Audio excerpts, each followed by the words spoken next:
அண்ணா அறிவாலயத்தில் முதலமைச்சர் மு க ஸ்டாலினை சந்தித்த பிறகு மதிமுக பொதுச் செயலாளர் வைகோ செய்தியாளர்களை சந்திக்கிறார். அதனை நேரலையில் பார்க்கலாம். சமத்துவ நடைபயணம்.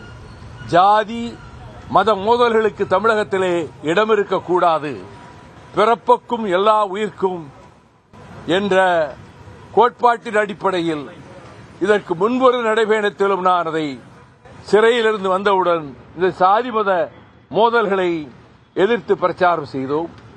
இப்பொழுது இந்த நடைபயணத்தில் என்னோடு 950 பேர் தேர்ந்தெடுக்கப்பட்டிருக்கிறார்கள். நானே நேர்காணல் செய்து தேர்ந்தெடுத்திருக்கிறேன். பெரும்பாலான கல்லூரி மாணவர்கள் இதிலே வருகிறார்கள். பொறியியல் கல்லூரி மாணவர்கள், மருத்துவக் கல்லூரி மாணவர்கள். அவர்களுக்கு எங்களுக்கு விடுமுறை இருக்கிறது, எக்ஸாம் லீவ் இருக்கிறது, நாங்கள் கண்டிப்பாக வருவோம், எங்கள் பெற்றோர் எங்களை போகச் சொன்னார்கள் என்று வருகிறார்கள். ஆக திருச்சி மலைக்கோட்டை மாநகர் உழவர் சந்தையிலிருந்து புறப்பட நம்முடைய தமிழகத்தினுடைய முதலமைச்சர் மாண்புமிகு தளபதி அருமை சகோதரர் ஸ்டாலின் அவர்கள் தொடங்கி வைக்கிறார்கள்.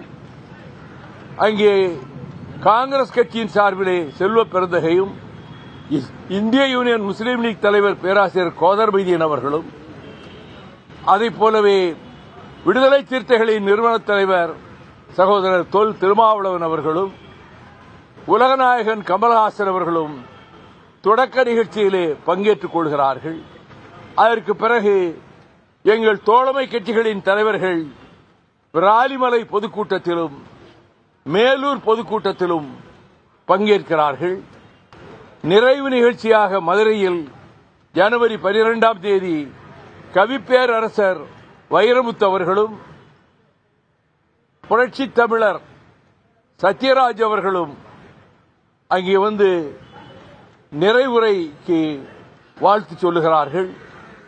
இந்த பயணம் கட்டுப்பாடாகவும் போக்குவரத்தை ஒழுங்கு செய்வதாகவும் இரண்டு பேராகத்தான் நாங்கள் இதற்கு முன்பும் பயணம் நடத்தியிருக்கிறோம். டிராபிக் போலீஸ் எங்களிடம் வந்து எங்க வேலையெல்லாம் உங்க தோழர்களே கவனித்துக் கொண்டார்கள், வாகனங்கள் வந்து போய் கொண்டிருக்கும், எந்த இடையூறும் இருக்காது, கட்டுப்பாடாகவும் ஒழுங்குமுறையோடும் இந்த சமத்துவ நடைபயணத்தை வெற்றிகரமாக நடத்தி தர அனைத்து தரப்பினரும் முன்வந்தாலும் தொலைக்காட்சி ஊடக நண்பர்களும் பத்திரிகை நண்பர்களும் மக்களிடம் இதை செய்தியை கொண்டு போய் சேர்த்தால் அந்த விழிப்புணர்வு நாங்கள் என்ன நோக்கத்திலே ஏற்படுத்த முனைகிறோமோ அத்தகைய விழிப்புணர்வை ஏற்படுத்த முடியும் என்று நான் நம்புகிறேன். இந்த பயணத்தின் போது அரசியல் ரீதியாக ஒரு கருத்தை நான் வலியுறுத்த விரும்புகிறேன். நடைபெற இருக்கிற 2026 சட்டமன்ற பொதுத் தேர்தலில் திராவிட முன்னேற்றக் கழகத்தின் தலைமையிலான இந்த மதச்சார்பற்ற கூட்டணிதான் மகத்தான வெற்றியை பெறும். திராவிட முன்னேற்றக் கழகம் தனிப்பெரும்பான்மை பெற்று அவர்கள் தனிப்பெரும்பான்மையுடைய ஆட்சியாகவே அது அமையும்.